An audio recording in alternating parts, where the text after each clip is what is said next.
My mom was a nurse. She worked nights for 40 years, and she, went above and beyond in every capacity as a mother, as a nurse, as a wife.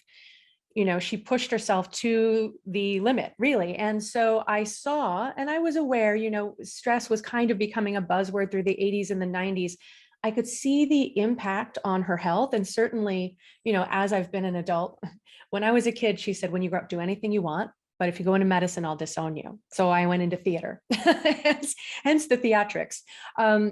But over that time, I also saw the way that her health was impacted. So not only the way that she carried stress, that kind of showed up in relationships, but also the impact in her own health. And then through later work that I did, that influence came back to me. So I've kind of gone a winding path, but it kept bringing home to me how important it is that we pay attention to it, because it shows up in everybody's lives, but we don't always really acknowledge the impact.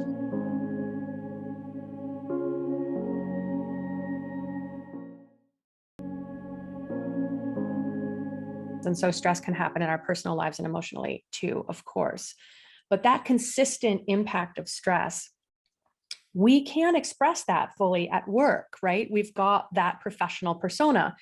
Where we start to give a little bit, where it starts to show up, is in those personal relationships with the people that we love the most, because that's where we feel safe and can express ourselves. So one kind of indicator is if you're struggling in your personal relationships, if you are more emotional or irritable, you're not communicating as well, you don't feel heard, you're not hearing what other people are saying, that could be indicating that stress is showing up here where you have space for it, and it's, coming from other sources.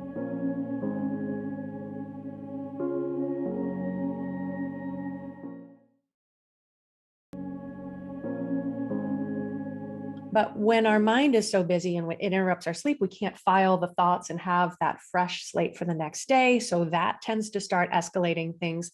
So there's a lot of ways in which I try to help people find a way to pause the cycle and take a break. Recognizing where we are with our breath is so important.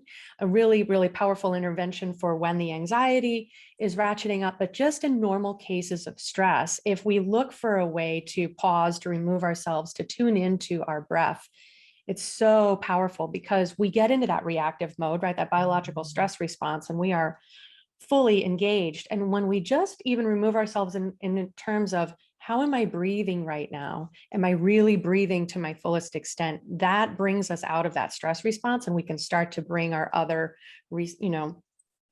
tools back into play.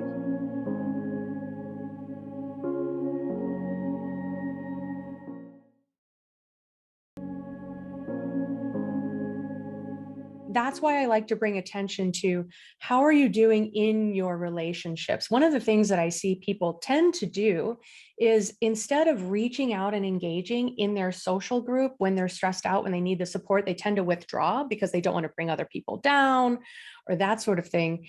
And so I always bring the conversation to, are you feeling connected? Do you have the people that you can talk with beyond our sessions to feel heard?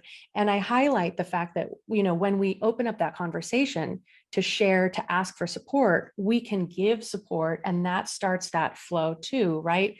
That the benefit that we get from giving to other people. And so highlighting where their social relationships are and taking a look at that can be really powerful.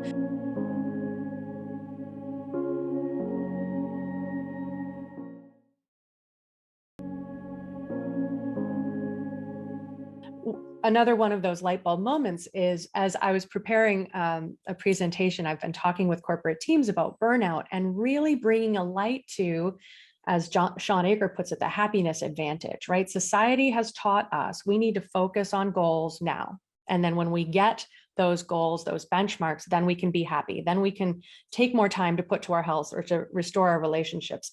And now that we can see the evidence, we can validate that putting happiness first makes everything easier. It improves our health.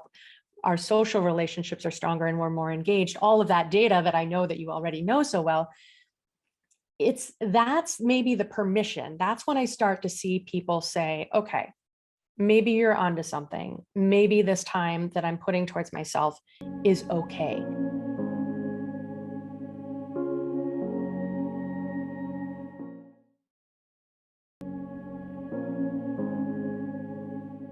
That permission, that worthiness, it's really interesting to start rolling that back and looking at how we can take that permission back. I feel like society has given us a model that's broken. And so it now feels like revolutionary to shift it, to put that aside and say, I'm going to focus on me first. Even, to the point of helping the kids understand this is my time and I'll be available to you in a little bit, right? I think it's a powerful model for our next generation. Actually, I think it's one of the best gifts that we can give to them.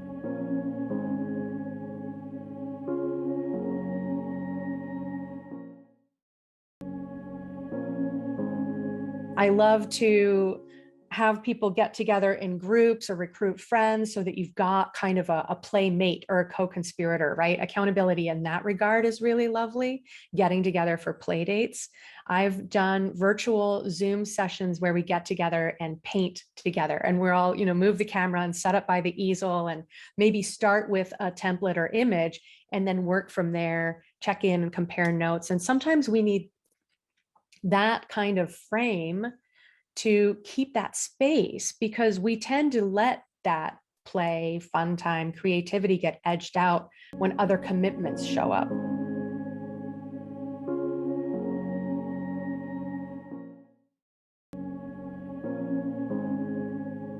Till you introduced me to the work of Michelle Gielan and her inspiration coming from the news industry and the negativity that is perpetuated there. And then the alternative, when we choose to say, that's not where I'm going to start my day, that's not what I'm going to feed my mind with, and instead go to a tool like Positive Prime. That's why from the first time I heard about it, I was absolutely all in on it, because I just think it's absolutely revolutionary. And I know from my own experience, from the different kinds of work that I've done, that we get so busy, it's hard to integrate things, right? And so what we see the most of is just stays front of mind. And that's the news, the negativity, the gossip and the complaining. So when it's easy, when it can be this easy to make a shift like that and to shift your reticular activating system, to see more positive stories, to see more positive images, to notice more smiles, whatever that is, you're moving yourself in that other direction. You are taking the power to say, this is where my attention is going to be. And that's phenomenal. I think that's a game changer in so many different aspects.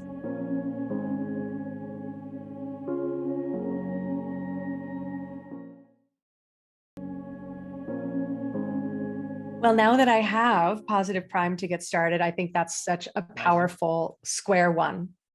Just like I said, and the alternative is the news notification on my phone, right? And then it's the news and then the email and then the this, and I've gone down the wrong path. And I'm not going to say every day is a victory out the gate, because I have to ignore the notifications. And every time I make that choice for myself, I feel proud of myself for choosing, for shaping the rest of my day.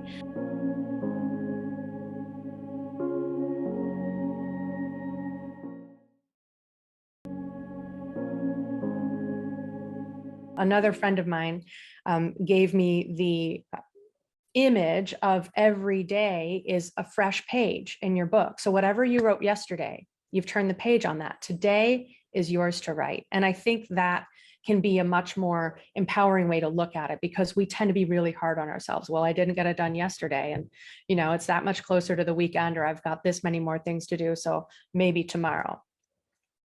Today's the page right here. So this is the best place to start.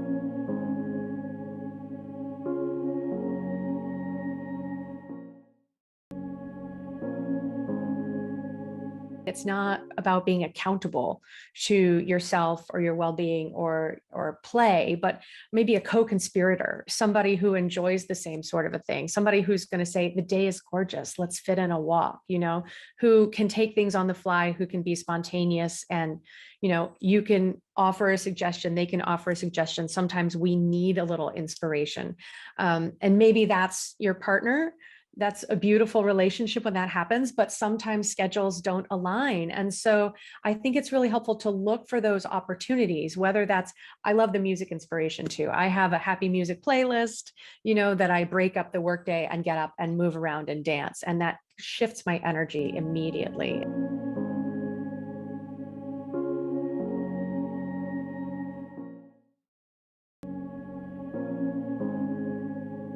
Experiences of awe and wonder stretch time. And so I've heard the theory being that when we're younger and so many things are new and curious and inspiring, that's why that time seems to stretch on and on. And as we get older, we don't have those kind of bookmarks to savor and enjoy. And so if we look for opportunities to create them, we can, not only be more present and enjoy it, but also give ourselves more of those indicators, more of those things that fuel us and light us up.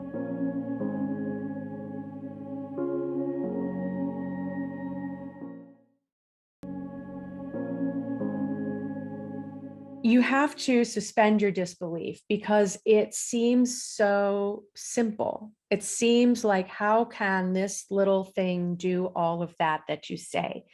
And I have to say, it was through the process of the certification program that I discovered how intentional every single aspect of it is, every single slide, every image. And that just kept blowing my mind a little wider open every time. And it took me a while to upload images into my session and start customizing. And then once I did, how much fun that was. And then I kept adding more and more. My gallery's not close to Kim's yet, but I might aspire to greatness and make my own super session.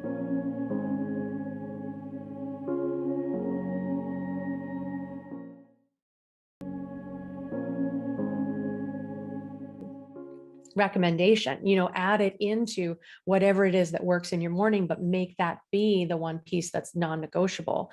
And keep being curious and checking out the different sessions. I'm still exploring new sessions because there are so many to choose from.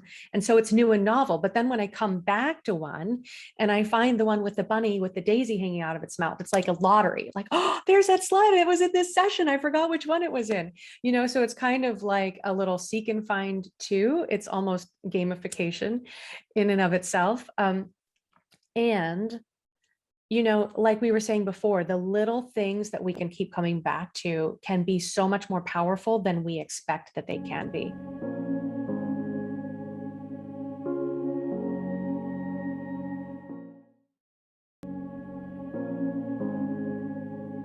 Right? That's phenomenal. But for most of us to make change happen, we have to build on those little victories and be proud of ourselves for saying.